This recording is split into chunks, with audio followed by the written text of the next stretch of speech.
Hello students, இந்த வீடியோல வந்து நம்ம யூனிட் 2 மோஷன் பார்க்க போறோம்.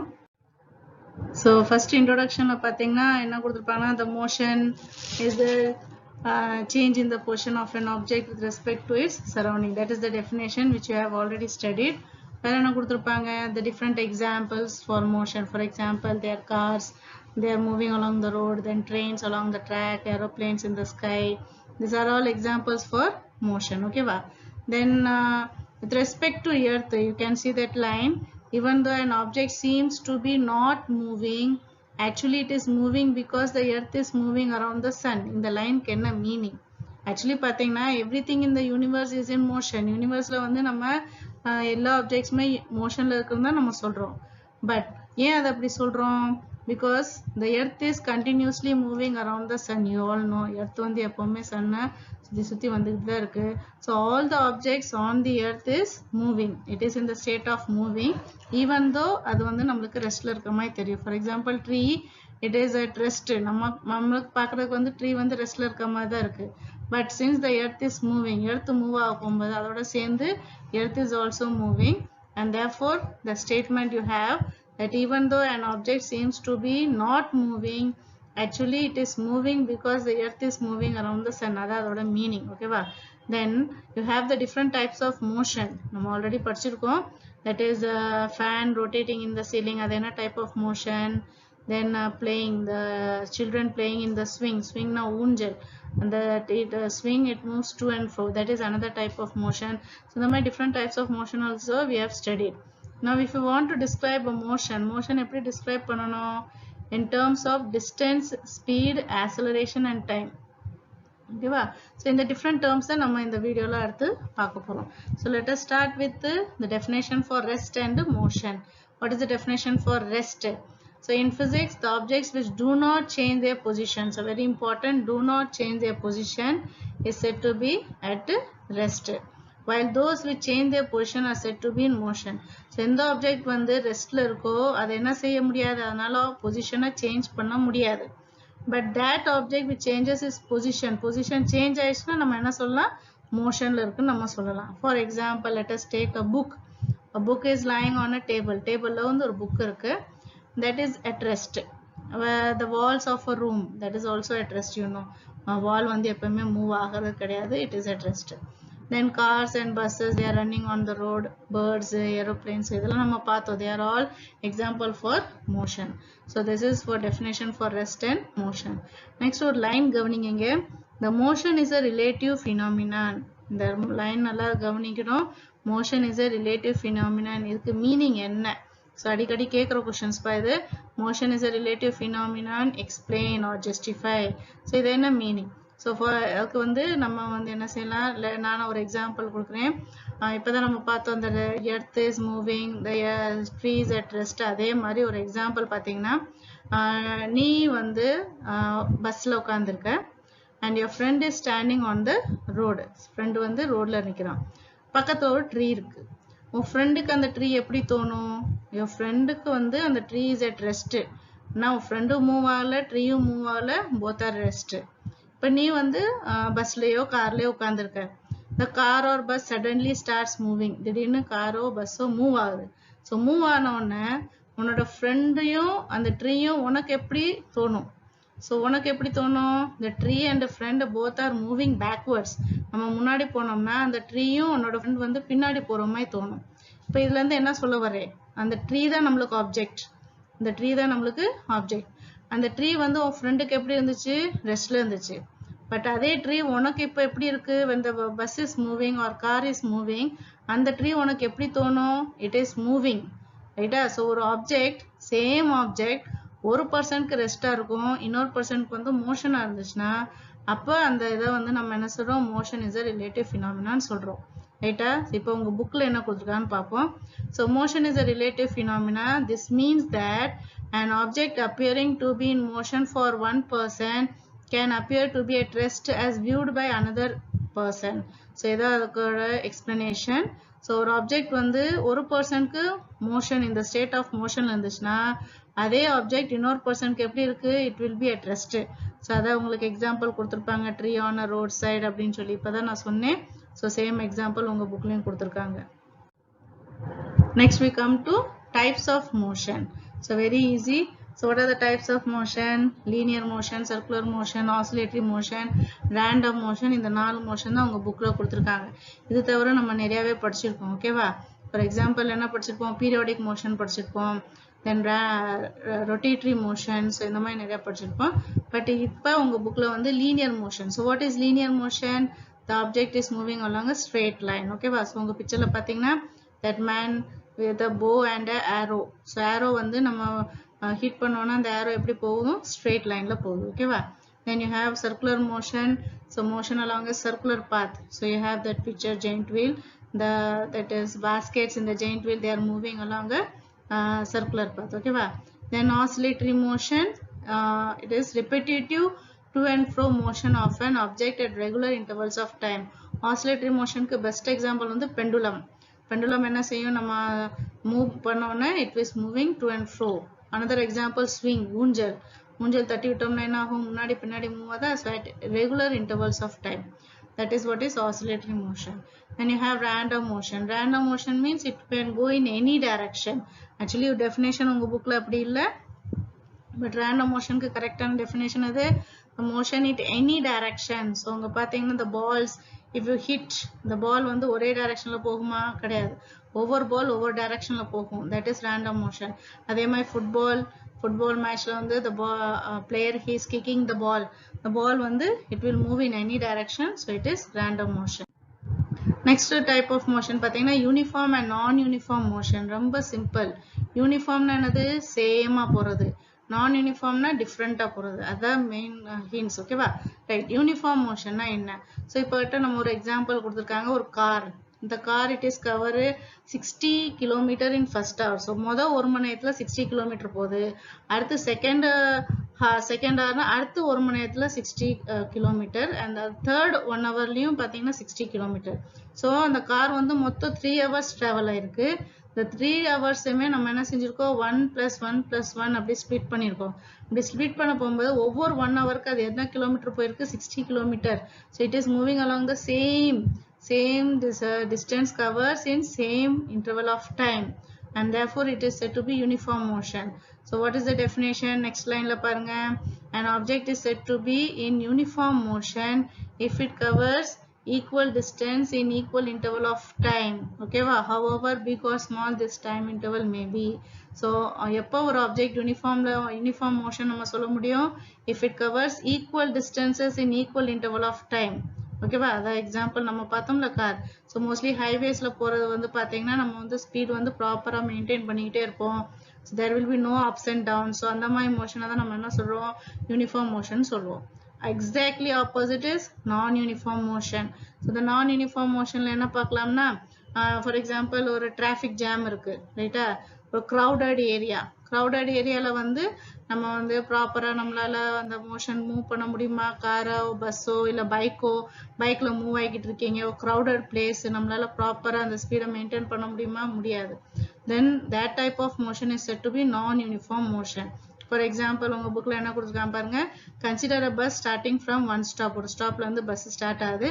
It proceeds slowly when it passes through a crowded area of the road. ரைட்டா? crowded area அந்த ரோட்ல வந்து நிறைய கூட்டம் இருக்கு. Suppose it manages to travel merely 100 meter in 5 minutes. மொதல் 5 minutesல அது எவ்வளவு தூரம் போயிருக்கு? 100 meter. Due to heavy traffic and it is able to travel about 2 kilometer in next 5 minutes when the road is clear. So crowded areaல 5 நிமிஷத்துல அது எவ்வளவு போயிருக்கு? 100 meter மட்டும் தான் கவர் ஆயிருக்கு. அடுத்து traffic clear ஆன பிறகு 5 minutesல எவ்வளவு தூரம் போகுது? 2 kilometers போகுது. So இங்க வந்து டைம் வந்து 5 minutes தான். ஆனா distance எவ்வளவு கவர் ஆயிருக்கு? மொதல் வந்து 100 meter, அடுத்து வந்து 2 kilometer. Here distance is not same. So when it is not same, then it is said to be non-uniform motion. So next பாத்தீங்கன்னா hence the motion of the bus is non-uniform. That is it travels unequal distance in equal interval of time. So இதுல இருந்து நம்ம definition என்ன கொடுக்கலாம்? An object is said to be in non-uniform motion if it covers unequal distance in equal interval of time. Time interval equal தான் 5 minutes. ஆனா distance எப்படி இருக்கு? Unequal, not same. And that is said to be non-uniform motion. Okay. Next we come to important definitions, distance and displacement. Okay va? So let us see the diagram first. Okay va? Diagram la enna irukku, consider a body moving from point A. Diagram la pathina rendu point irukku, point A, point B. The point A la irundhu point B ku poradhukku there are two ways, rendu path irukku. First path pathina straight ave poirum, A la irundhu B ku நேராவே போயிரலாம். இன்னொன்னு பாத்தீங்கன்னா ஒரு curved line இருக்கு. So வளைஞ்சு வளைஞ்சு போயிருக்காங்க ஏல இருந்து பிக்கு. ஸோ ரெண்டுக்கு என்ன டிஃபரன்ஸ்? ஸோ ஏல இருந்து பிக்கு போற வந்து it will take less time as well as the total distance is small. அதே ஏல இருந்து பிக்கு போகும்போது it will take long time as well as the distance covered will be more. ஓகேவா? that is the difference. ஓகேவா?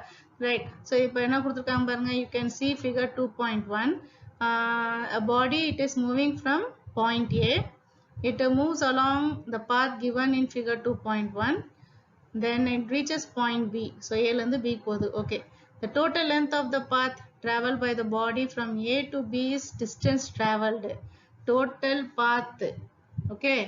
Total path is nothing but the distance. Okay va?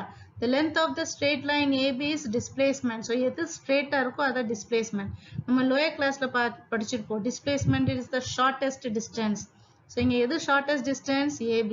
So AB is the displacement. That is straight line is the displacement. But அதே AB curved line is the distance. I repeat, line AB is the displacement. The curved line AB is the distance. Okay va? சரி, இதுல இருந்து distance நம்ம define பண்ண போறோம். The definition for distance is the actual length of the path traveled by a moving body. Actual length எவ்வளோ length ஒரு pathல நீங்க travel பண்றீங்க, அதுல actual length எவ்வளவு. So that is what is distance. Okay va? So the actual length of the path traveled by a moving body irrespective of the direction. So இங்க நம்ம direction வந்து நம்ம யூஸ் பண்ண மாட்டோம். நீ எந்த directionலனாலும் போகலாம், எந்த பாத்லனாலும் போகலாம், பட் அந்த பாத்தோட டோட்டல் லென்த் எவ்வளவு. So that is what is distance. Okay va? Right. It is measured in meter. Unit என்னது? meter. So meter in SI unit or SI system. It is a scalar quantity. What do you mean by scalar? Scalar, it has only magnitude, no direction. இங்க direction நமக்கு தேவையில்லை. So it has only magnitude. So distanceல நம்ம definition பார்த்தோம், அதோட SI unit meter பார்த்தோம். It is a scalar quantity. What is scalar quantity? It is having only magnitude. Next we come to displacement. So நம்ம lower classல displacement என்ன சொன்னோம்? It is the shortest distance சொல்லி நம்ம படிச்சிருப்போம். But இப்ப displacement is defined as the change in position of a moving body in a particular direction. Change in the position of the moving body. அப்படின்னா என்னது? ஒரு body move ஆகுது, move ஆக போகும்போது அதோட பொசிஷன் மாறி இருக்கு. அப்படி மாற போகும்போது நம்ம வந்து அதோட டைரக்ஷனை நோட் பண்ணணும். ஓகேவா? Right. So displacement, it is defined as the change in the position of a moving body in a particular direction. It is a vector quantity. What do you mean by vector? It is having magnitude and direction, and it is also measured in meter. Okay va? So displacement is also a type of distance da. Therefore அதோட unit வந்து metre. ஓகேவா? So இதுல இருந்து நம்ம distance displacement differentiate பண்ணிடலாமா?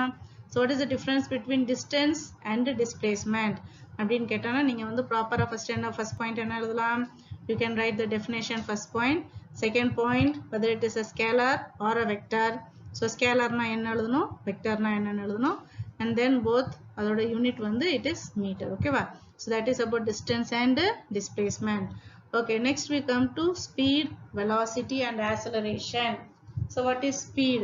So speed, இப்போ நம்ம ஒரு ரன்னிங் ரேஸ், ஒரு அத்லெட் அந்த மாதிரி ஒரு எக்ஸாம்பிள் எடுத்துக்கிட்டோம்னா, யார் ஃபர்ஸ்ட் ரீச் ஆயிட்டாங்க, ஃபர்ஸ்ட் பொசிஷன்ல யார் இருக்கா, ஏன் அவன் ஃபர்ஸ்டா வந்தான், பிகாஸ் ரொம்ப வேகமா ஓடுனா அப்படின்னு சொல்லுவோம். So that is what is called speed. Okay, so what is the definition for speed? Speed is the rate of change of distance. Simple definition, rate of change of distance. நல்லா கவனிக்கணும், இங்க rate, RATE, rate, இந்த வேர்டுக்கு meaning வந்து ரேட்னா cost கிடையாது, it is the time. Rateனா it is called as time. Okay va? Or you can have the another definition, the distance traveled in unit time. So ரெண்டு definition இருக்கு, ஏதாவது ஒன்னு use பண்ணிக்கலாம். Speed is the rate of change of distance. It is a scalar quantity. Its unit is ms power minus 1. So இங்க printல வந்து minus 1 sideல இருக்குப்பா. So நீங்க நல்லா கவனிங்க. ms power minus 1 பவர்ல வரணும். ஓகேவா? So unit of speed is ms power minus 1. Speed equal to distance traveled by time. Formula என்னது? Speed equal to distance traveled by time. So that is about speed. Speed is a scalar quantity in சொன்னோம். That means here direction is not needed. Direction தேவை இல்ல. Next we come to velocity. So same, velocity is the rate of change of displacement. Speed la வந்து distance னு சொன்னோம், இங்க வந்து displacement சொல்றோம், அதான் ஒரு change. So velocity is the rate of change of displacement, or you can say it is the displacement in unit time. It is a vector quantity. ஏன் vector quantity? Displacement vector quantity, therefore velocity is also a vector quantity. Here it needs the direction also. Velocity வந்து நம்ம ஒரு ஸ்பெசிஃபிக்கா சொல்றோம்னா அந்த object எந்த டைரக்ஷன்ல போகுது so ஸ்பெசிஃபை பண்றோம். So the SI unit of velocity is ms power minus 1. Same ஸ்பீடுக்கு என்ன இருக்கோ அதே தான் velocityக்கு இருக்கும். So velocity equal to displacement by time taken. Velocity equal to displacement by time taken. So கீழ ஒரு பிக்சர் இருக்கு பாருங்க, ரெண்டு கார் போய்கிட்டு இருக்கா. ரெண்டு காரோட ஸ்பீட் வந்து 25 மீட்டர் per second. ஸ்பீட் வந்து 25 மீட்டர் per second தான். ஆனா velocity பாத்தீங்கன்னா ரைட் சைடுல இருக்க கார் வந்து பாசிட்டிவ், லெஃப்ட் சைடுல இருக்க கார் வந்து நெகட்டிவ் கொடுத்துருக்கோம். ஏன்? பிகாஸ் ஸ்பீட்ல வந்து நம்ம சொன்னோம் it is a scalar quantity. So magnitude மட்டும் போதும். மேக்னிடியூட்னா என்னது? அளவு, the number. Okay, so 25 சொல்றோம்ல, that is the magnitude. So speed is the same 25 meter per second. But velocity ல வந்து நம்ம வந்து அதோட direction நம்ம சொல்றதுனால direction, that is it's a vector quantity ன்னு சொன்னோமா. So direction, positive direction, that is right side ல போனோம்னா positive, left side ல போனோம்னா negative. Okay, next the topic is acceleration. Okay va? So what is acceleration? It is the rate of change of velocity, right? So velocity, if you are studying with respect to time, that is what is called as acceleration.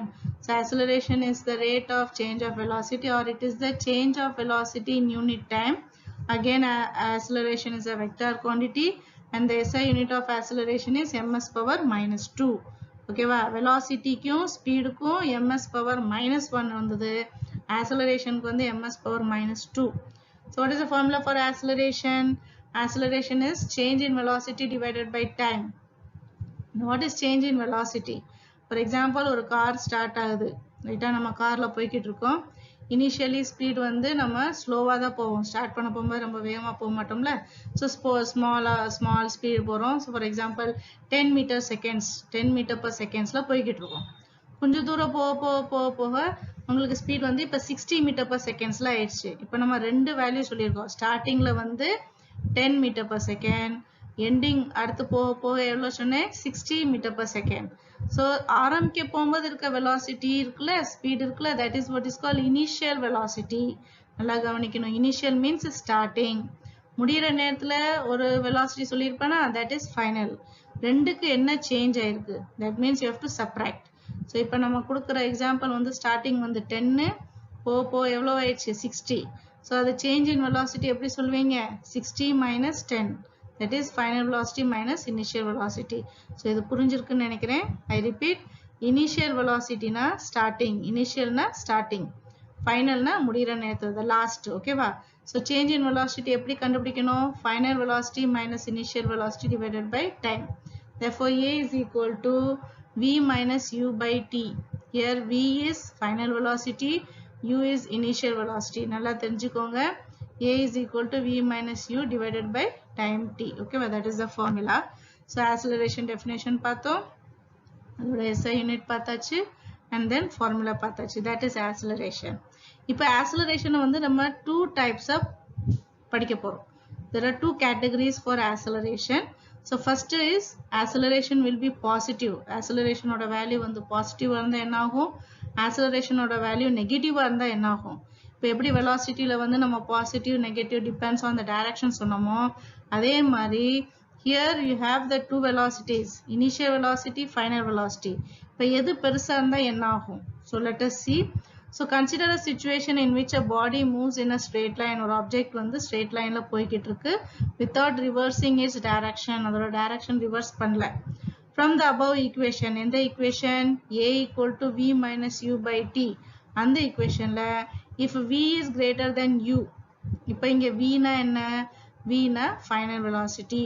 So final velocity is greater than initial velocity. In that case, the velocity increases with time. Velocity நம்ம கூடிக்கிட்டே இருக்கு. அப்படி velocity கூடிச்சுனா then the value is said to be acceleration, positive acceleration. அதோட value என்ன இருக்கும்? Positive acceleration. இதுக்கு best example, நிறைய பேர் பைக் ஓட்டியிருக்கீங்க, பைக் ஓட்டுவீங்க, பைக் ஓட்ட போகும்போது ஆக்சிலரேட்டர் யூஸ் பண்ணுறோமா? ஆக்சிலரேட்டர் யூஸ் பண்ணால் என்ன ஆகும்? ஸ்பீடு கூடிக்கிட்டே இருக்கு. ஸ்பீடு கூடுதுன்னா that is positive acceleration. So best example என்னது? ஸ்பீட் இன்க்ரீஸ் பண்ணுற, ஆக்சிலரேட் கொடுக்குற, so acceleration is positive. So எப்போ ஆக்சிலரேஷன் பாசிட்டிவாக இருக்கும்? Final velocity is greater then initial velocity. That is the main point. Next second வந்து எப்போ acceleration நெகட்டிவாக இருக்கும்? ஸோ கண்டிஷன் என்னது? Final velocity is less than initial velocity. எப்போ ஃபைனல் வெலாசிட்டி லெஸ்ஸாக இருக்கும்? இப்போ நம்ம வேகமாக பஸ் போய்கிட்டே இருக்குது, இல்லை கார் போய்கிட்டே இருக்குது, நம்ம ஒரு ஸ்டாப்புக்கு வந்துட்டோம். ஸ்டாப் வர்றதுக்கு நம்ம என்ன செய்கிறோம்? ஸ்லோ பை ஸ்லோ யார் டிக்ரீசிங் த ஸ்பீடு. ஸ்பீடு கொஞ்சம் கொஞ்சமாக குறையும். குறைஞ்ச பிறகு தான் அது என்ன ஆகும்? ஸ்டாப் ஆகும். ரைட்டா? டக்குன்னு கார் ஸ்டாப் ஆயிருமா? கிடையாது. So you're applying the brake. So இங்கே முக்கியமான எக்ஸாம்பிள் என்னது? Brake system. Right? when you apply a brake, brake apply பண்ணோன்னா இனிஷியலி ஹை ஸ்பீடில் போன பஸ்ஸோ காரோ கொஞ்சம் கொஞ்சமாக ஸ்டாப் வர போகும்போது அது என்ன ஆகும்? ஸ்லோ ஆயிரும். So final velocity is less than the initial velocity. Then that type of acceleration is said to be negative acceleration. So the important point பாருங்க, the velocity decreases with time and the value of acceleration is negative. So this is called as negative acceleration. Negative acceleration க்கு இன்னொரு பேர் இருக்குப்பா. It is retardation or deceleration. So here you have that value minus 2 ms per minus 2. The minus 2 முன்னாடி பாருங்க, the value of minus 2 is the value. Okay வா? And ms per minus 2 is the power. Okay வா? So இங்கே minus 2 இருக்குல்ல, that is the value. Right? இங்கே minus 2 இருக்குல்ல, அது sக்கு மேலே வரணும். சரியா? இந்த minus 2 வந்து sக்கு மேலே வரணும். ஸோ அது கொஞ்சம் கன்ஃபியூஸ் ஆயிட வேணாம். So that is if the acceleration has the value of minus 2 ms per minus 2, we say that deceleration. Deceleration என்னது? இங்கே நெகட்டிவ்க்கு பதிலாக தான் இங்கே deceleration of 2 ms per minus 2. So இங்கே குழப்பிட வேணாம். Okay, thank you.